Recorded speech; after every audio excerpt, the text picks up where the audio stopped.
شب ہجرت کریمہ کا علیہ الصلوۃ والسلام نے حضرت علی المرتضیٰ شیر خدا رضی اللہ تعالی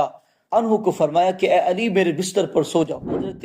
داتا گنج بخش علی حجویری رحمۃ اللہ تعالی علیہ فرماتی ہیں کہ حضور نے حکم ارشاد فرمایا، حضرت علی حضور کے بستر پر سو گئے اور حضرت صدیق اکبر رضی اللہ تعالیٰ عنہ حضور کی میت میں چلے گئے۔ کفار کا ارادہ یہ تھا کہ حضور کو شہید کر دے۔ فرمایا اسی رات جب حضرت علی حضور کے بستر پر آرام کر رہے تھے، اللہ رب العزت نے حضرت جبرائیل اور حضرت میکائیل علیہ السلام کو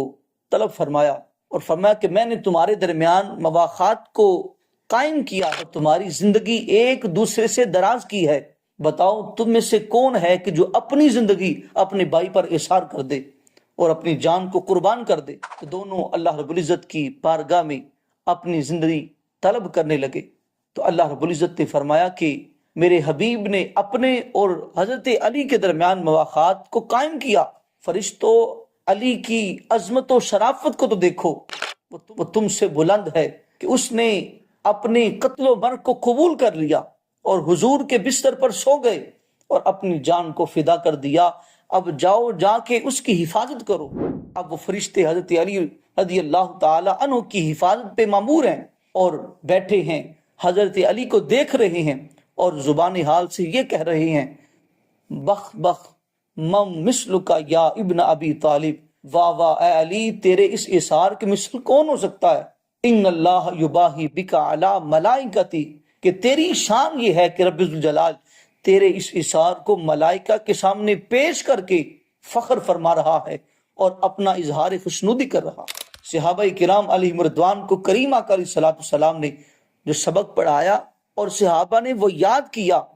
اللہ رب العزت نے ان کو یہ مقام دیا کہ پوری دنیا کے لیے وہ عملی نمونہ بن گئے۔ حضرت داتا گنج بخش علی حجویری رحمۃ اللہ تعالی علیہ آپ نے جب اس اثار والی بات کو سمجھایا اور یہ بھی بتایا کہ یہ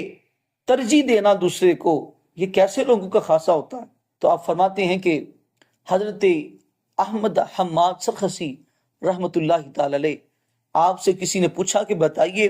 کہ آپ نے دنیا سے توبہ کیسے کی، دنیا کو کیوں چھوڑا؟ تو آپ فرمانے لگے کہ میں سرخس سے چلا اور اونٹوں کو چرا رہا تھا، میرے دل کے اندر یہ خواہش تھی کہ وَيُؤْثِرُونَ عَلَىٰ أَنفُسِهِمْ وَلَوْ كَانَ بِهِمْ خَصَاصَةٌ، دل کے اندر یہ جذبہ تھا کہ میں اس آیت پر عمل کروں کہ اپنی ضرورت پر